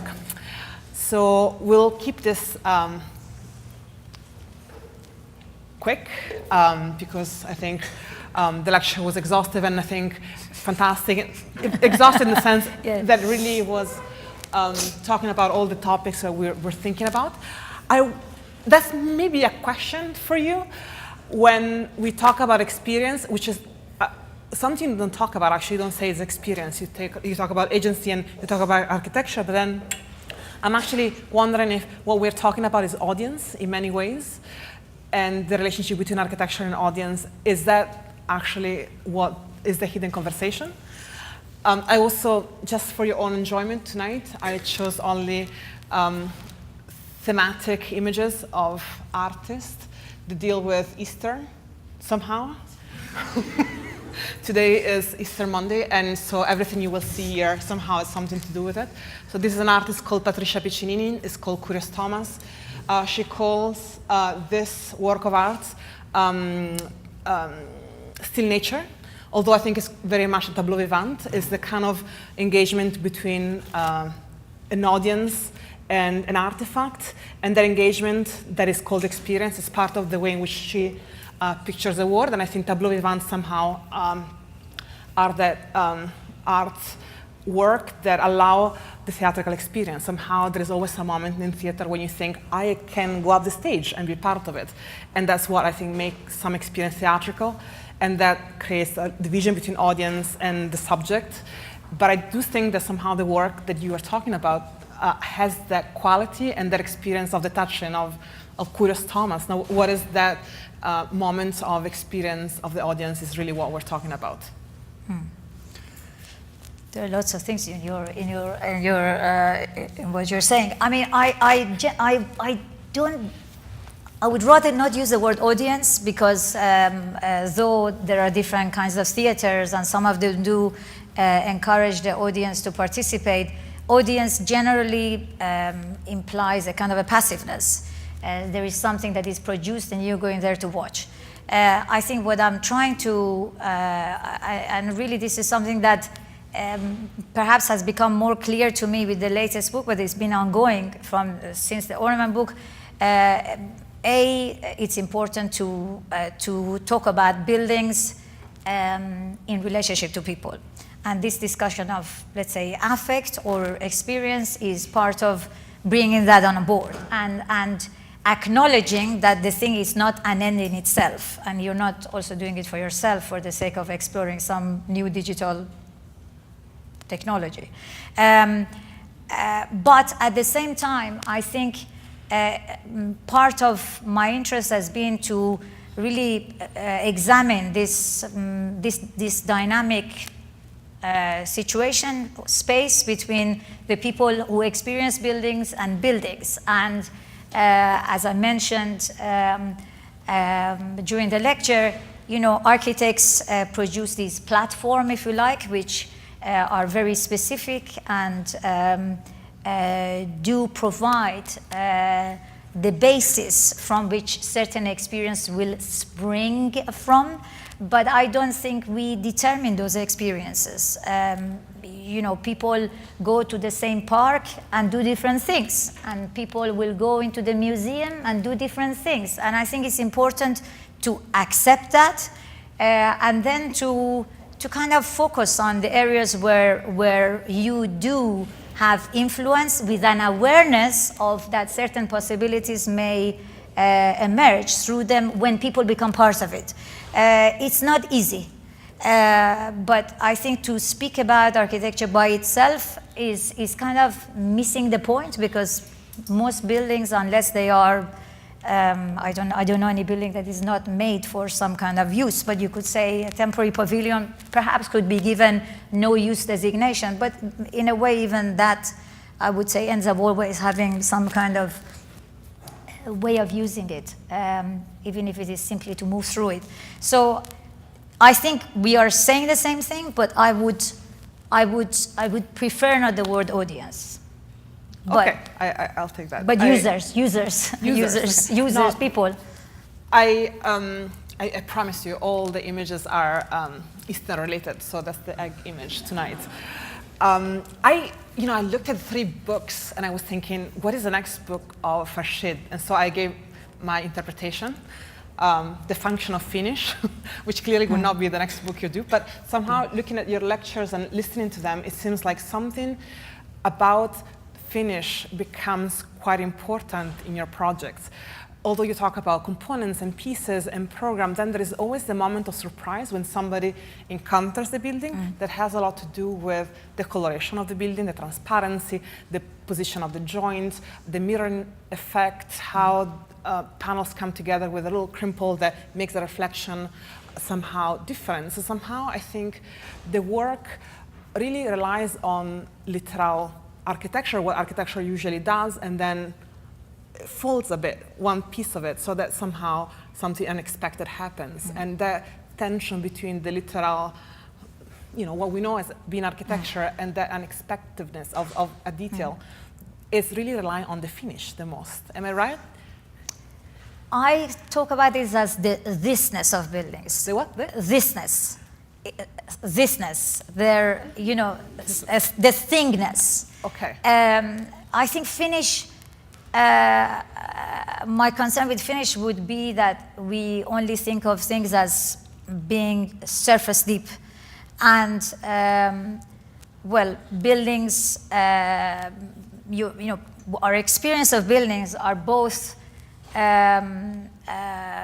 influenced by, our immediate contact with them that perhaps only sees the surface, but also the depths that you experience when you see, you have a little bit more time and you see that perhaps the window has depth, and then you see that there is structure behind it, and then you walk through it, and so in a way, the ornament book tried to tackle that by normally ornament is thought as something that is added on, taken away, and perhaps is superficial, and it has 4 sections, and one of them, the whole form is the ornament, and the other extreme is when it's literally just the surface.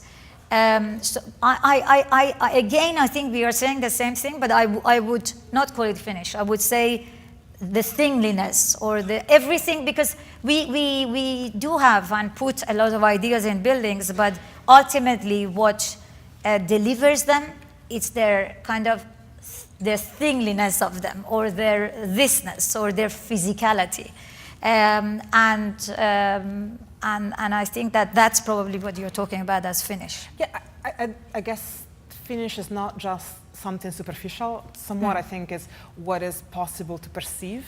Exactly. And it's a mixture between material, truthfulness, material fakeness, tool path finishes, application of paint, coloration, reflection. Somewhat, I think, all of those elements don't necessarily go together as one material equal this kind of effect. We play quite a bit in changing those qualities as architects, and I think lately in the past 20, 25 years, that really became a way of working. So there is not, okay, this is a beam, but then suddenly it's blue. And the blue becomes the way in which you understand interiority and exteriority in your buildings. And I don't think it's a minor problem or a minor characteristic, the fact that it's blue. I think the fact that the paint creates an overall quality to every single element, they become one as an experience, is quite deep actually as a way of working. I think finish somehow often has this idea of being superficial. Actually, I think is what is in your eyes and your senses, and somehow is what represents or somehow encounters the audience or the user of a building. So I don't see finish. I think used in that way, it's probably fine. I think finish, it's a combination of many things. I don't think it's just the paint or the color or the transparency. Somehow I think it's all together, but it's what you see of it. So that's why I chose Jeff Koons, the Celebration series somehow, because I think has many layers. You could imagine this as being quite a little egg and quite simple as a work of art, but then suddenly the fact there are no seams in it and it's much larger scale than usual, you wonder how things are made. It's not revealing its own nature, and I think that is already an encounter of, that is an interesting encounter. Like in your buildings, I mean, the scalloped quality of the glass, trying to put the seams on in certain verticality, then you don't see the horizontal anymore. I mean, you do what you can, in architecture to defeat the problem of the scale. But then I think there is a lot to be said about the fact that you're trying to control the way in which people encounter the buildings. Whether or not that becomes also, sure, you cannot absolutely encompass the experience. I still think that there is a sense of control in your projects that is, to me, it's really bordering the problem of the artist encounter of the viewer with the artwork, and how you create a narrative and you displace the expectation of the viewer of the usual objects. Anyway, I think this business of controlling how you see things, I think good architecture has always done that. This is not new. The question is whether what you use this process of control, if you like, towards, whether it is to sell one kind of, we've I think for far too long thought that good buildings are where, the same idea is explored at different scales throughout. And I simply think that's really boring. I mean, why do you want a building where you see the same, you experience the same, let's say, affect in its handrail, in its floor, in its wall? Why? It's important to know that buildings do need to be kind of, there needs to be a system behind buildings, because we have to organize lots of things. So you don't want to promote complexity and contradiction. You do want them to be coherent, but you want them to be multiplicities. You want them to be rich. You want to use, also the scale of architecture as a way to kind of reciprocate, kind of a richness of experience when possible. So sometimes it's the paint of the structure that becomes a source for that. And sometimes it's the shape of the beam, and sometimes it's both of them,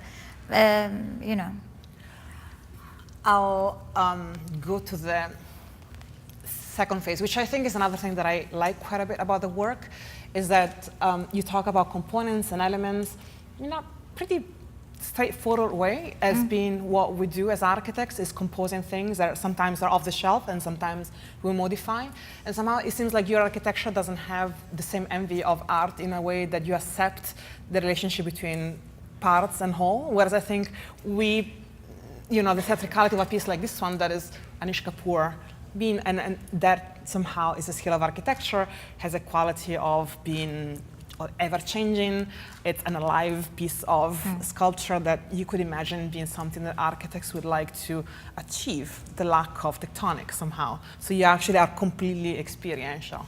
And I wonder, there are many buildings that do that, I think, or want to do that, and I think you showed many as well. These are some of those where really the ambition, I think, is that the experience is always different. So you control an overall effect, but you imagine that the experience is always different. And my sense is that those buildings want to be alive. And the idea of the architect is that at the end of the day, I want the thing that I do to be animate.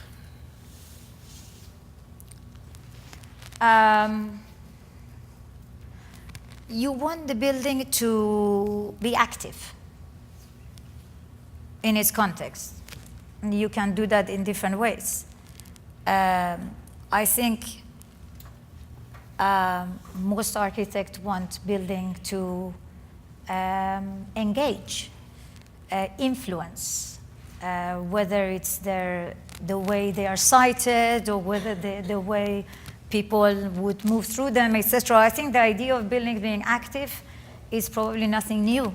Again, I think good buildings are the ones that you go there and you remember your experience of going to them, and that's because they've acted on you. I think that's nothing new. In fact, honestly, I don't think very many things of what I'm saying is new. I do think there is one thing that is new, which is that we can, I didn't say it quite in this way, but we often complain about architects having lost control because they don't control everything. They don't, they are not the expert in everything. Then there are lots of consultants. I think this new situation where we work with a lot of others who actually give us a lot of expertise and ideas, can be seen in a different way as the potential for architects to have a greater amount of influence, to work with lots of different, let's let's say, parameters simultaneously, and that in order to, that there is an architecture that derives or that can emerge out of this situation where you're working with a lot of different people simultaneously, and they come at different moments of the design process. They don't all come at the beginning so that you have your great idea at once. They come at different stages. You know, you don't meet let me think, you don't meet perhaps the space planner in an office building until later on, because nobody is worried about, you know, office layouts until later on. But that can develop into a very important character of the building. So I think this situation where there is a lot of different ideas that you are immersed in, but at different stages of the project, requires a different way of thinking about buildings. And I think this is perhaps new. It's happening, but I think it's important to recognize it, and I think it's interesting to embrace it. It develops a different kind of project, which is perhaps more sculptural, tautological, organic. You know, it's all based on some kind of predetermined formal idea of the architect that drives the journey. Now, I am not saying that kind of project cannot become a great building, but it's a very different way of engaging with the world of design that I'm discussing, because it's not engaging. It's kind of driving it, it's setting the tone, it's acting as the architect, as the kind of, in the old sense of the word, of the architect, who does everything. I put together, I think, a little bit more of those, but I think you have been going through them, and I think that's okay. One thing, I was going through these 3 books, and I thought the only color that are in these 3 books are the covers. Everything else is severe. I didn't think of that. I know, you know, all the rest is black and white, gray, and is relentless in the precision with which you take away the finish of the projects. Somehow, even in the first one, which you would imagine in the function of ornament, that somewhere materiality would come across, even if you talk about roughness and there is a desire to explain it, still there is nothing that you can think of in terms of reflection or coloration, which I think was, I would say, 75% of the way you talked about your projects as of now. And then I was wondering, where are we at with this? What is this? Oh, this Jeff Koons. I told you today is all. This is the last one. Jeff also Koons. Jeff Koons. But so I put all the Sure. all the Eastern bunny things that I could. But so this is a sculpture called Coloring Book, where really, yes, it talks about reflection and in ways in which whatever is outside is reflected perfectly on the piece. It looks almost like it's transparent, but the reality is that it's opaque and it's color. So somehow cast a filter on top of it. And it starts talking about the idea of pictorial and, you know, in the painterly, the idea of the author drawing, and then you realize that the scale is gigantic. It's not the case, but somehow has this childish quality to it. But anyway, this was just to finish up my, my Easter, my Easter theme today. I think color is very interesting. There is a reason why color has been removed from the 3 books, and that's because they are a kind of a comparative style of analysis. And so they are trying to compare things that are common between projects. Now, I think there could be a book about perhaps certain buildings that are using, for example, color on their facade, and then you would just focus on the color and you would do a comparative, In the case of all of the 3 books, I'm quite confident that what was not shared in a great sense was the use of color in those projects. It was not the shared concern. So what they are trying to do is to bring things that are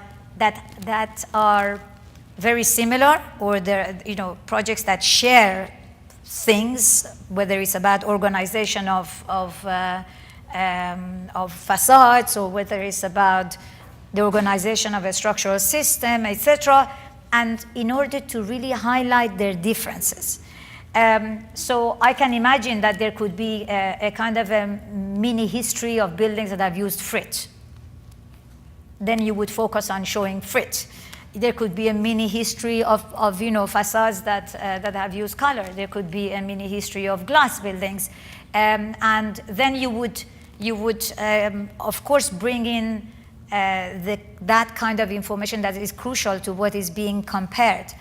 In the 3 books, color was the element of comparison, but it's not irrelevant. No, I know, because I was actually surprised that most of the lecture does pivot around effects of the reflection, transparency, frit, how to hide a structure with a black frit. I think is such a predominant quality in the work you do, and it's how you talk about the buildings. It's the encounter between users and that experiential interaction. And I mean, I'm using color, but really it's a little bit of a special color because it's a mirror and reflects things, and I think talks quite a bit about the latest projects, especially Victoria Beckham project with the use of the mirror, or the office building where you're creating this verticality through the shape, but also I think the frit does quite a bit for your project. And I think where transparency exists, when it's hidden, and when you actually see yourself in it in the museum, and when it's crimpled, I think the effect of the finish is actually quite an important one. But I'm going to open up to the questions from the audience, if there are any.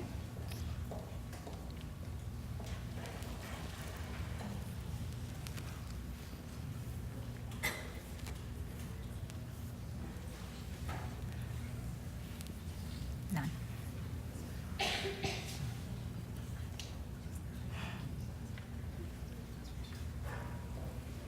Hey. Oh, hi. Do you want to go first? Okay, sure. Yeah, I can. Well, thank you for your lecture. I thought your sort of claim of style for contemporary architecture was provocative, but it also made me think of Siegfried Gideon and the way he talks about constituent facts and transitory facts. So for him, the constituent facts are trends within architecture that are lasting, are going to stand the test of time, whereas the transitory ones are going to sort of not stand the test of time. And implicit in that distinction, I think, is the idea that style can really only be understood by a historian in retrospect. And I'm sure you sort of have to face that question quite a bit. So how do you react to a historian who might say that there might be a coherent style we're in, but we can't see it without the distance of history? Yeah, I mean, I have been deliberately, I mean, the style book goes a little bit through this history of historians talking about style. It's kind of, there, but I think the style book and my own interest in style is very much not about a historian's point of view, but how it is kind of experienced as in actuality. Like how style, and that's when I think it starts being part of the discussion of how it has agency vis-a-vis people who would experience it. So it's not about, Panofsky giving you X, Y, and Z ways to understand it and claim that you could never really understand it unless you have the appropriate knowledge to refer to and uncover the hidden meaning behind its style.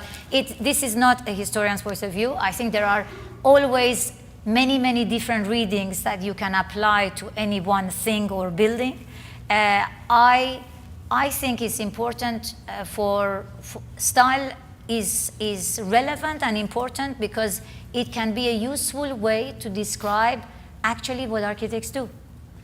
What architects do. Given the fact that we are not the structural engineer and we are not the services engineer and we are not the lighting consultant and we are not the space planner and we are not the health and safety advisor, all of these things that are part of, actually the only thing that remains is giving style to them.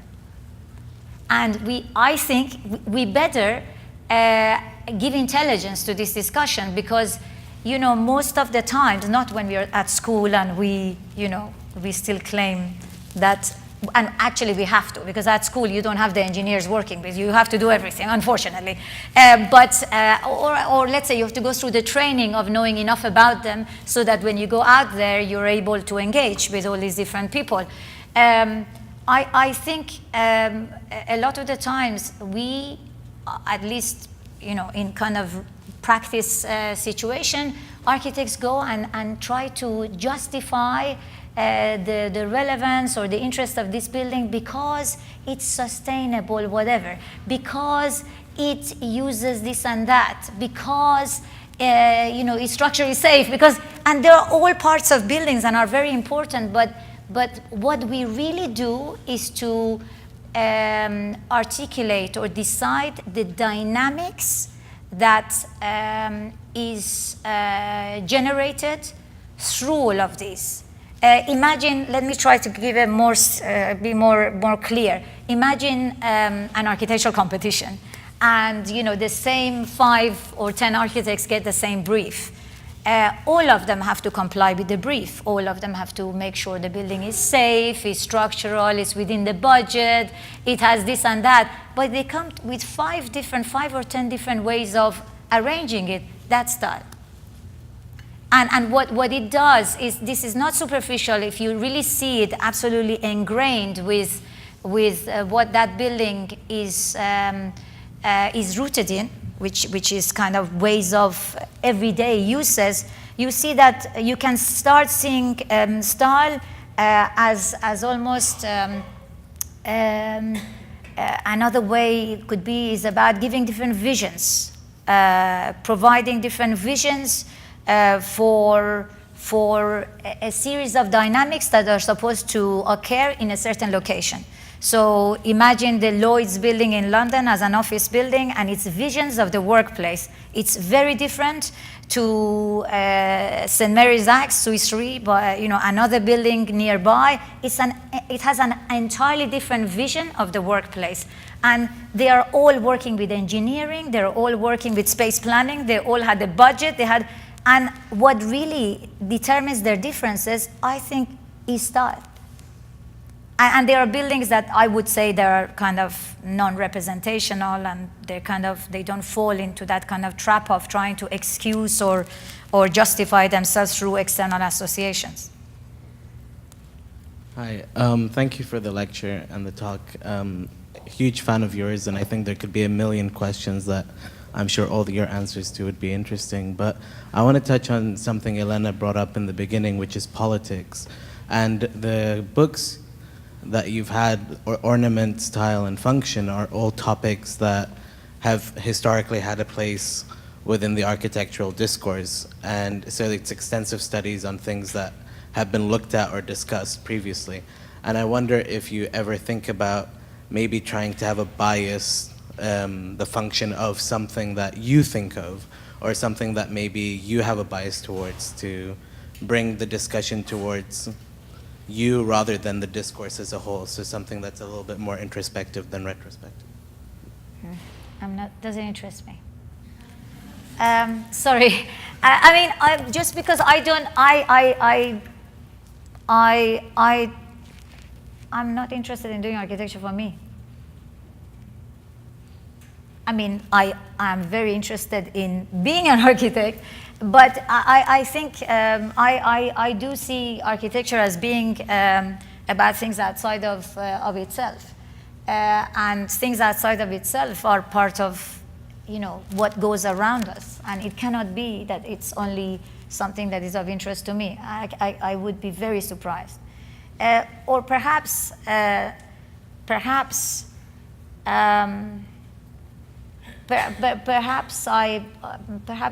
it's a more old-fashioned way of believing that the discipline of sharing ideas and tools and concepts is actually productive, and that we should continue it. I think the books are part of that. They are not digital, but they are kind of an open source. They, I kind of put more or less everything I have in them. I could keep them for the future competitions, But I think you move on. And there will be other things that come about.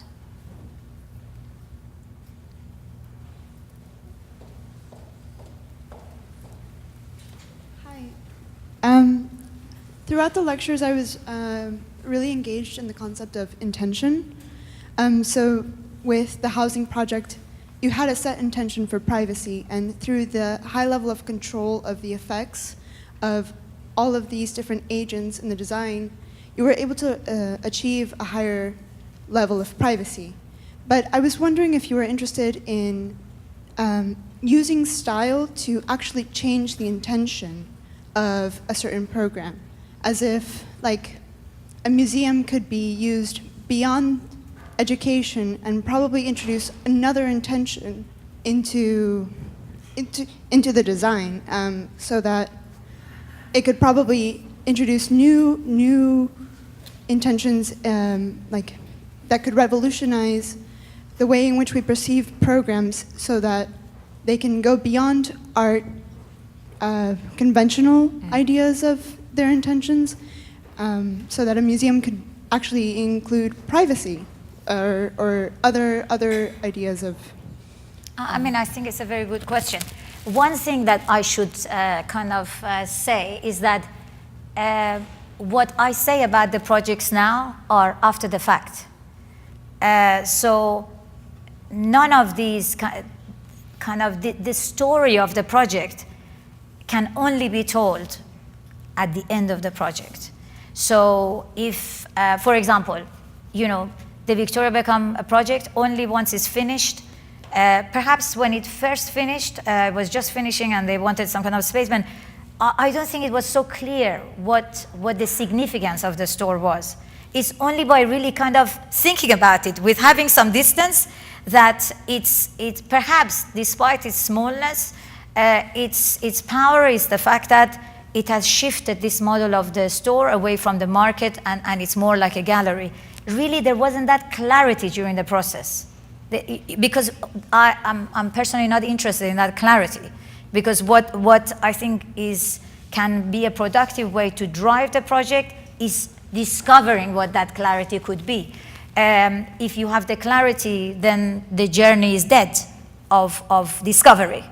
And so, MoCA, I think only when I had the task of, for the first time, going and lecturing about it, and actually, asking a friend photographer to go there for 2 weeks and photographed it, and looking at it as stills, that I became more sensitive, perhaps, to how many different ways it worked. So I think the privacy, let me tell you that when it was a competition, we won it, and there was not that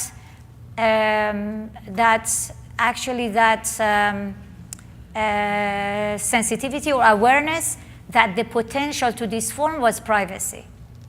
At the time when we won the competition, it was more an interesting shaped balconies were large, etc. It's only again when after we had won the competition that we discovered that this building is going to have these balconies are going to be very private. And then we forced it. So at the time of the competition, there were still dividing partitions. And the client had already signed some agreements with some potential buyers where the line of the partitions were there. Having discovered that, I did a few interviews, lectures, where I already promoted the idea that this building has no dividing partitions, is about privacy, etc., to the point where the client retracted and accepted that we would redesign the apartment layouts and remove the partitions. So, I don't think you can be so, unless you really kind of close design thinking at the beginning, you cannot possibly control to the extent that you think you can the design process. And I like not controlling it. I think it's productive. With more time, you have more ideas.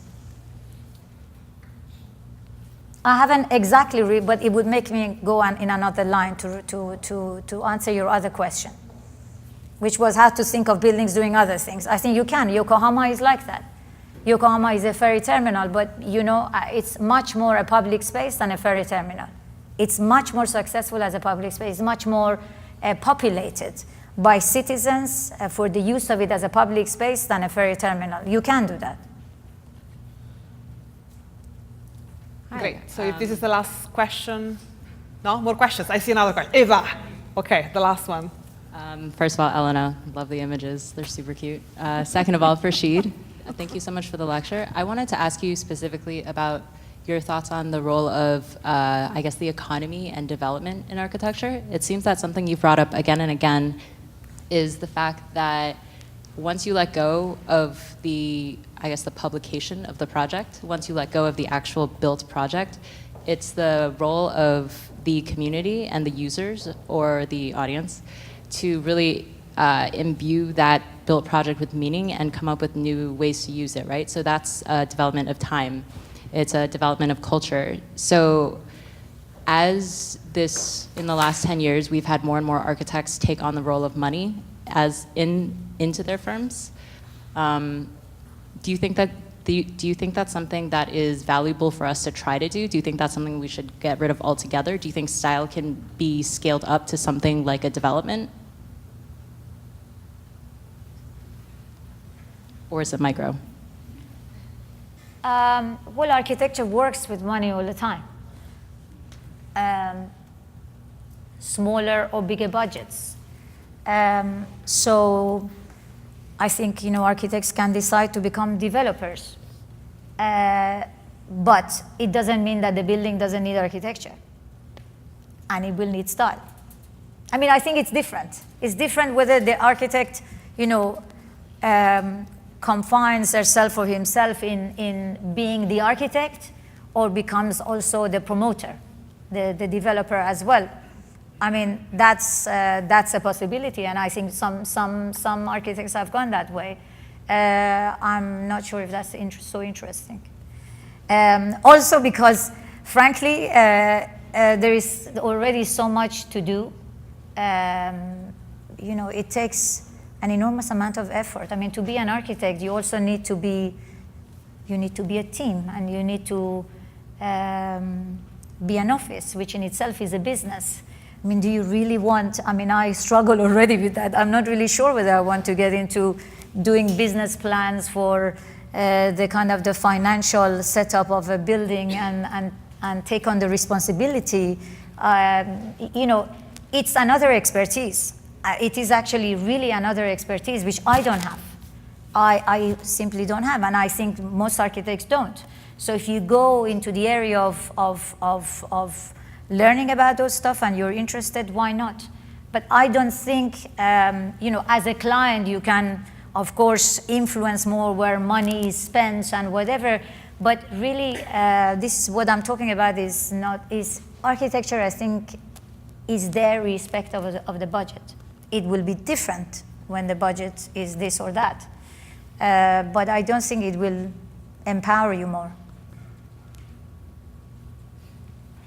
Great. So thank you, Farshid, for the fantastic evening. It was great to have you.